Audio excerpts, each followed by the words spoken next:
স্বাগত জানাচ্ছি। একটা কথা আছে, অনেকেই বলে যে মোদি হিটলার দুই ভাই, কৃষক শ্রমিক ঐক্য চাই। এটা অনেকেই বলে যে আসলে পৃথিবীর যত স্বৈর শাসক আছে তারা কাউকে না কাউকে ফলো করেই কিন্তু তারা শিখে। প্রতিটা মানুষ যারা ভালো কাজ করে তারা যেমন কিছু ভালো মানুষকে ফলো করে শিখে, প্রতিটা বিজ্ঞানী অন্য বিজ্ঞানীদেরকে দেখে দেখে গবেষণা করতে উৎসাহিত হয়, তারপর একসময় গবেষণা করতে করতে বিজ্ঞানী হয়। প্রতিটা শিল্পী সারেগামা পাদা নিশা শিখতে শিখতে কোনো এক সময় সে বড় শিল্পীদেরকে ফলো করতে করতে সে নিজেও বড় শিল্পী হয়। ঠিক পৃথিবীর যত স্বৈর শাসক আছে তারাও ঠিক এই স্বৈর শাসন কাউকে না কারো কাছ থেকে শিখে। যেমন আপনারা পৃথিবীর ইদানিংকালের সমসাময়িক সময়ের মধ্যে যদি একজন স্বৈর শাসক দেখেন তাহলে মিশরের হোসনি মোবারক এবং বর্তমানে যে আছে প্রধান সিসি। এই হোসনি মোবারক এবং সিসি বর্তমান পৃথিবীর স্বৈর শাসক, এবং আমাদের আমেরিকার যে আমাদের যে বুশ সহ বুশ সহ স্টাম্প, এবং উনি এখন যিনি আছেন ওই ভদ্রলোক, মানে এরা যদিও তারা শাসক কিন্তু তারা আসলে স্বৈর শাসক। এই স্বৈর শাসকদের মতোই একজন হচ্ছে আমাদের দাদা নরেন্দ্র মোদী। আপনারা দেখেছেন আজকে এই যে কৃষকদের যে ন্যায্য দাবির জন্য যে আন্দোলন, কৃষক বেঁচে থাকলে বেঁচে থাকবে প্রতিটি দেশ। কারণ প্রতিটা দেশের যে ফকির থেকে শুরু করে একবারে রাজা প্রজা এমপি মন্ত্রী সবাই, কৃষকরা যে পণ্য উৎপন্ন করে সেই ধান, সেই গম, সেই রুটি, সেই তেল, তাদের উৎপাদিত পণ্য খেয়েই কিন্তু বেঁচে থাকে পৃথিবীর প্রতিটি রাজা বাদশাহ এবং প্রতিটি ভালো মানুষ এবং মন্দ মানুষ যারাই আছে, প্রতিটি মানুষই কিন্তু তাদের উৎপাদিত পণ্য খেয়েই বেঁচে থাকে। তাহলে পৃথিবীকে যারা প্রতিনিয়ত পৃথিবীর মানুষদেরকে বাঁচিয়ে রাখার জন্য সবচেয়ে বেশি অবদান রাখতেছে তারা হচ্ছে আমাদের কৃষক। আমাদের কৃষকরা যদি উৎপাদন করতে উৎসাহিত না হন, তারা যদি পণ্য উৎপাদন করে লস খান, তাহলে তারা একসময় দেখা যাবে পণ্য উৎপাদন থেকে তারা মুখ ফিরিয়ে নেবে। আর মুখ ফিরিয়ে নিলে যেটা হবে যে আমরা আমাদের প্রতিটা দেশেই কৃষকরা যদি উৎপাদন না করে তাহলে তো আমরা যারা টাকাওয়ালা মানুষ আছে তারা কিনে খেতে পারবে না। আর লস খালে তখন কৃষকরা কি করবে? অনুৎসাহিত হয়ে অন্য পেশায় অন্য কাজে চলে যাবে। তখন বিভিন্ন দেশের অভ্যন্তরীণ চাহিদা মেটাতে যে ধরনের কৃষি পণ্য, শাক সবজি, চাল ডাল, তেল, গম, মানে বিভিন্ন ধরনের সব কিছু মশলা সহ সব কিছু কৃষকদের উপরেই নির্ভর করে। আর আপনারা জানেন যে ভারতের আজকের যে আন্দোলন, যে দিল্লি অভিমুখে কৃষকদের যে প্রতিবাদ শোভাযাত্রা, যেটা প্রতিবাদ যাত্রা তারা ট্রাক নিয়ে বিভিন্ন গাড়িতে করে ট্রাকে করে দিল্লি মুখে যাচ্ছিল, এই কৃষকদের এই আন্দোলনকে পৃথিবীর প্রতিটা সরকারই আসলে, বেশিরভাগ সরকারই আসলে কৃষকদেরকে ন্যায্য অধিকার দেয় না। আর বিশেষ করে যদি এটা হয় সাবেক ভারতবর্ষ আর বর্তমান বিভিন্ন দেশ, ভারত, তারপরে শ্রীলঙ্কা, বাংলাদেশ, আমাদের এই সমস্ত দেশগুলো যদি হয়, পাকিস্তান, তাহলে এই সমস্ত দেশগুলা রাজনীতি শিখেছে, দেশের নেতারা রাজনীতি শিখেছে 190 বছর ইংরেজদের কাছ থেকে।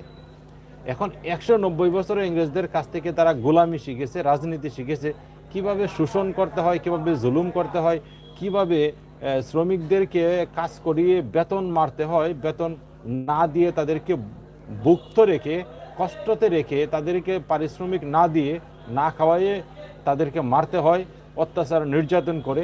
সেগুলো ইংরেজদের ইতিহাস।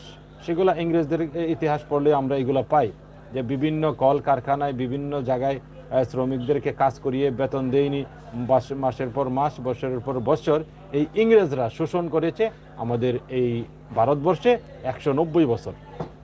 আর 190 বছরের এই শোষণ পদ্ধতি এবং কৃষকদেরকে কিভাবে মারতে হবে, গরিবদেরকে কিভাবে মারতে হবে, এবং বিভিন্ন বাঙালি মুসলমানদের ভিতরে কিভাবে দ্বন্দ্ব লাগাইতে হবে, মুসলমান, হিন্দু, বৌদ্ধ, খ্রিস্টান, তাদের মধ্যে কিভাবে দ্বন্দ্ব লাগাইতে হবে, ধর্মীয় দাঙ্গা লাগাইতে হবে, বিভাজন তৈরি করতে হবে সমাজের স্তরে স্তরে স্তরে স্তরে।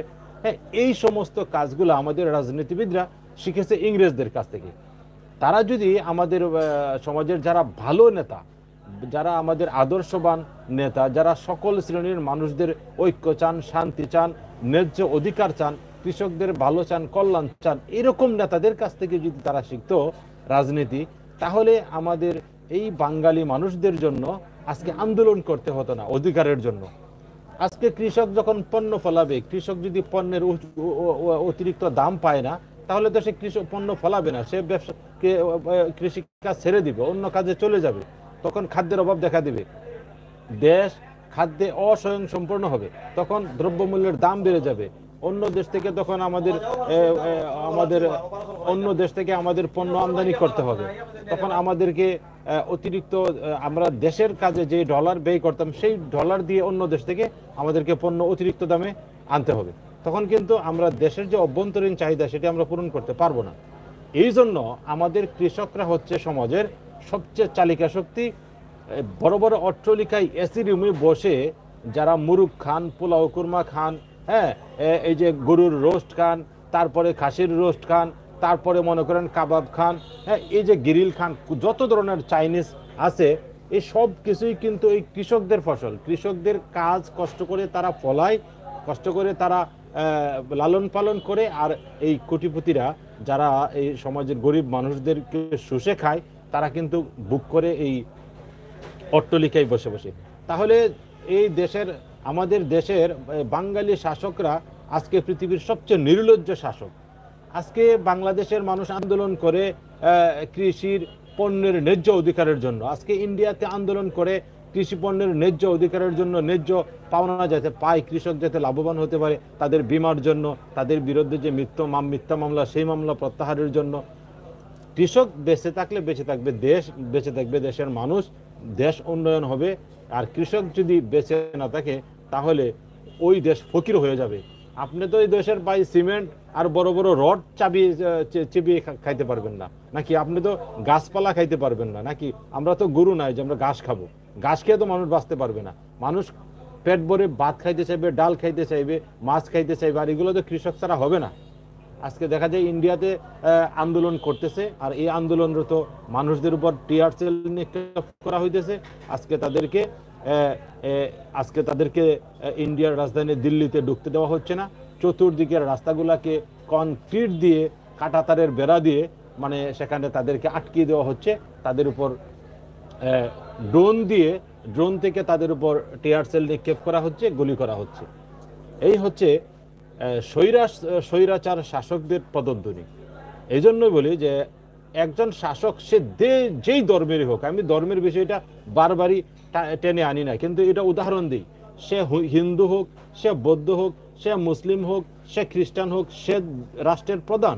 এই দেশের প্রতিটা নাগরিকের সে একজন দায়িত্বশীল, সর্বোচ্চ দায়িত্বশীল। তার উচিত এই দেশের প্রতিটা নাগরিকের ন্যায্য অধিকার নিশ্চিত করা, মানবাধিকার নিশ্চিত করা, তার পণ্যের ন্যায্য অধিকার, ন্যায্য দাম সে যেন পায়, সেই বিষয়টা নিশ্চিত করা রাষ্ট্রের প্রধানের দায়িত্ব। এইটা দেখভাল করা এবং দেখাশোনা করা। আজকে কৃষকদেরকে আসলে মোদি যদি তার রাজকীয় যে তার যে বাসভবন, সেখানে যদি কৃষকদের লিডারদের, যারা কৃষকদের নেতা যারা, তাদেরকে ডেকে নিত, তাদের সাথে আলোচনা করে তাদের কি চাওয়া আছে, তাদের উৎপাদিত পণ্যের দাম কতটুকু করলে তারা লাভবান হবে, এবং এই পণ্যগুলা কিভাবে কোলেস্টেরলের মাধ্যমে এগুলাকে সংরক্ষণ করা যাবে, পরবর্তী সময় এগুলাকে বিপণন করা যাবে, বিভিন্ন জায়গায় বিক্রি করা যাবে, দেশের চাহিদা পূরণ করা যাবে বিভিন্ন অনুৎপাদিত মৌসুমে, সেটা করতে পারতো। কিন্তু সেটা না করে কি করছে, আজকে তাদের আন্দোলনকে থামিয়ে দিচ্ছে, তাদের আন্দোলনে হামলা করছে। মনে হচ্ছে যেন একটা যুদ্ধ শুরু হয়েছে। এটি হচ্ছে স্বৈরাচার শাসক যারা পৃথিবীতে, তারা এগুলোই করে থাকে, তারা এরকমই করে থাকে। আমরা এটার তীব্র নিন্দা জানাচ্ছি। পৃথিবীর যেই শাসক, সে যেই ধর্মেরই হোক, যেই জাতেরই হোক, সে যখন কোনো অন্যায় করবে, সেটাকে আমরা সাপোর্ট করতে পারি না। আমরা চাই পৃথিবীর যারা কৃষক আছে, যারা দিনমজুর আছে, যারা পরিশ্রম করে দেশ ও জাতির জন্য, যারা সকাল থেকে রাত থেকে সকাল পর্যন্ত পরিশ্রম করে উৎপাদন করে, সেই মানুষগুলাকে সবার আগে তাদের অধিকার নিশ্চিত করা হোক, তাদেরকে কষ্ট না দেওয়া হোক। তাদেরকে কেন গুলি করা হবে? তাদের অধিকার কেন শোনা হবে না? তাদের অধিকার কেন তাদেরকে আশ্বাস দিয়ে আজকে দেখা যাচ্ছে যে আশ্বাস দিয়ে তাদের সুযোগ সুবিধা তাদেরকে দেওয়া হচ্ছে না? তাহলে এই শাসন পদ্ধতি হচ্ছে ইংরেজদের শাসন পদ্ধতি। ইংরেজদের কাছ থেকে এই শাসন পদ্ধতি তারা শিখেছে। আমরা ধিক্কার জানাই, আমাদের এই সমস্ত শাসকদের এই কার্যকলাপের ধিক্কার জানাই এবং তীব্র নিন্দা জানাই। আমরা চাই প্রতিটি নাগরিক, প্রতিটি কৃষক, প্রতিটি শ্রমিক তার ন্যায্য অধিকার যেন সে চাইবার আগেই পায়, সে চাইবার আগেই যেন সে তার অধিকার পায়, সেই দাবি জানাচ্ছি আজকে। সবাই ভালো থাকুন যে যেখান থেকে দেখেছেন।